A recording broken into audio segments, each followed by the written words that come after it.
Hi, I'm Jacqueline V, Subject Advisor for Art, Design and Media at Pearson. In this brief video, we will discuss strategies for approaching the Component 2 Externally Set Assignment, or ESA. Component 2 serves as a culmination of the knowledge, understanding, and skills developed in Component 1. Pearson provides a broad thematic starting point for the ESA each year, along with suggested contextual references that the student may explore. However, students have the freedom to respond in their own unique way and can explore any starting points they choose as long as they adhere to the theme set by Pearson. Upon receiving the ESA, students will be tasked with creating a portfolio of practical work for their preparatory studies. These preparatory studies will then inform their final outcome or outcomes, which will be created during a 15-hour period of sustained focus under examination conditions. The Component 2 ESA paper is released 1st of February each year, and the 15-hour period of sustained focus is timetabled by the center.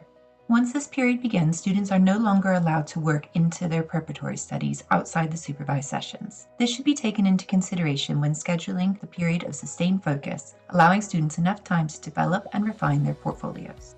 Furthermore, it is important to consider the timelines for submission and assessment to ensure there is ample time for internal assessment and standardization of both components before submitting marks for moderation. Let's look at some starting points for Component 2 and supporting students with developing their ideas. If we strip back the assessment objectives to their essential points, they demonstrate a holistic approach to the creative process and should be engaged with in an authentic and individual way. Students will be assessed on their ability to produce a sustained line of inquiry, and the focus is on quality rather than quantity. Teachers are advised to begin by thoroughly reading the paper and starting points, taking into account how they can support their cohort and context with the theme.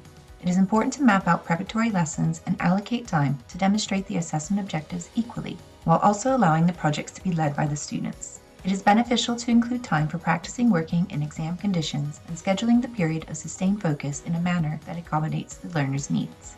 There are a variety of approaches that could be used for introducing the ESA to students. Alongside the suggestions in the paper, we provide an artist directory and contextual references guide to assist students in their investigations.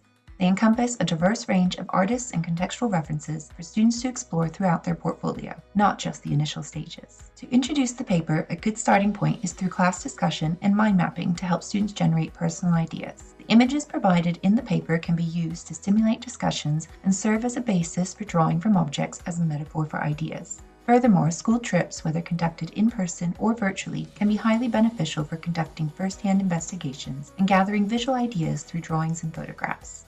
When starting their creative journey, students should use reliable sources such as our Artist Directory and Contextual References Guide. It is important to highlight that contextual references extend beyond just artists and include conceptual and thematic starting points as well. Students should visually respond to their investigations with their own ideas, avoiding mere pastiche and copying, and steering clear of literal interpretations in order to foster creativity.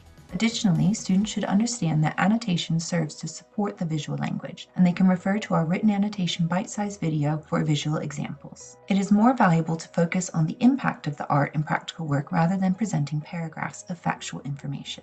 Now let's look at some examples of how students have begun their creative journey and developed ideas. These are approaches available in our exemplar gallery and are by no means prescriptive nor exhaustive.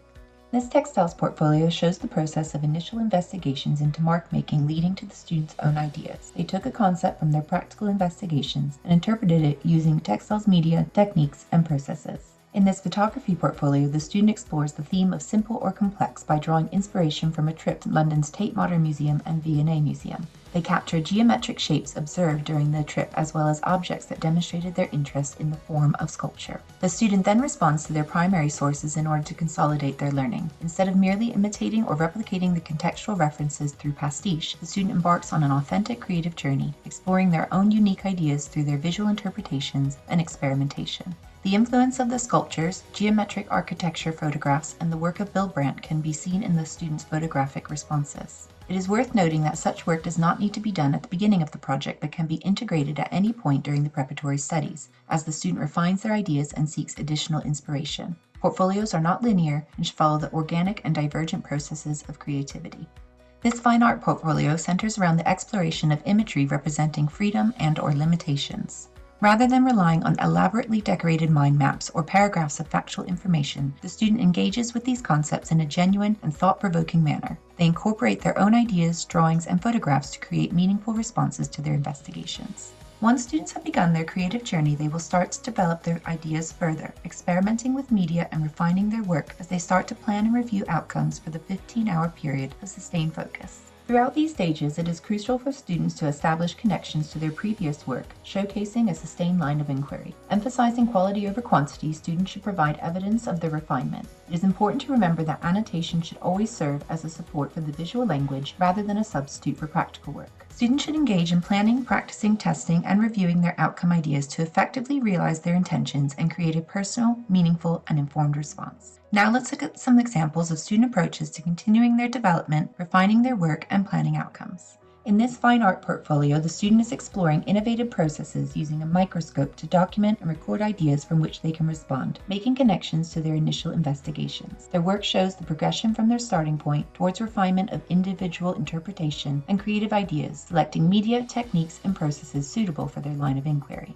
In this graphic communication portfolio, the student is documenting their process of experimentation and refinement, showing the various elements they are exploring towards their outcome ideas. They then sketch out their outcome ideas, testing and improving possible responses for the sustained period of focus. It is important to note that their outcomes should move on from this initial planning and experimentation, rather than becoming exact copies of what has already been explored.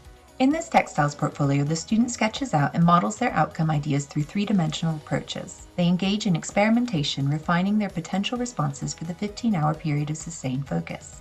This fine art portfolio showcases the incorporation of preliminary sketches to establish compositions and ideas for the final outcome. The pages effectively utilize personal photographs, media experiments, planning notes, and reflective and critical commentary. The student thoroughly documents their progress in order to prepare for the creation of the final outcome within the 15-hour period of sustained focus. This process enables them to gain a deeper understanding of how to produce their final piece within the time limitations. In summary, students will adhere to the same assessment objectives and creative process as Component 1. It is crucial to acknowledge that the creative process is divergent, and being too formulaic can stifle innovative and creative ideas. For Component 2, students will work within the same qualification title as Component 1, ensuring that all 4 assessment objectives are equally evidenced in a holistic and integrated manner. For all titles, students must engage in a minimum of 1 area of study for Component 2 as outlined in the specification.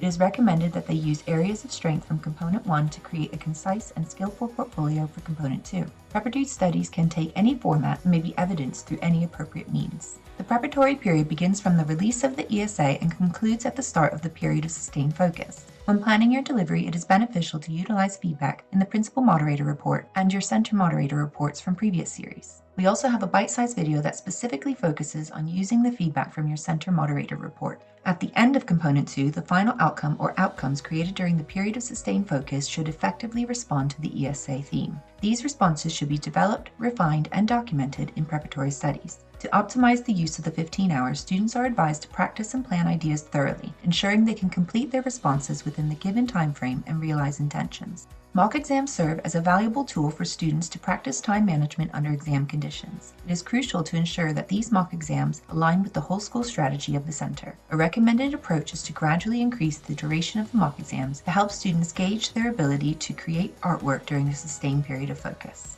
In addition, it is worth noting that writing a final evaluation of the outcome is not mandatory. However, if a final evaluation is written, it must be done during the supervised period. Students should carefully consider the value it adds, if any, and assess whether their time would be better spent focusing on their outcomes. The 15-hour period of sustained focus under exam conditions may take place over multiple sessions, a maximum of 5 sessions over 3 consecutive weeks. These sessions can be tailored to accommodate the specific needs of individual learners, and it is possible to have different sessions for different students if necessary. We also publish extra time and SEND FAQs on the qualification course materials page. Detailed guidelines regarding exam conditions can be found in the specification, as well as the administrative support guide. In addition, students must not access their work outside of these sessions, and once the supervised period has ended, students will not be able to add to or alter their work.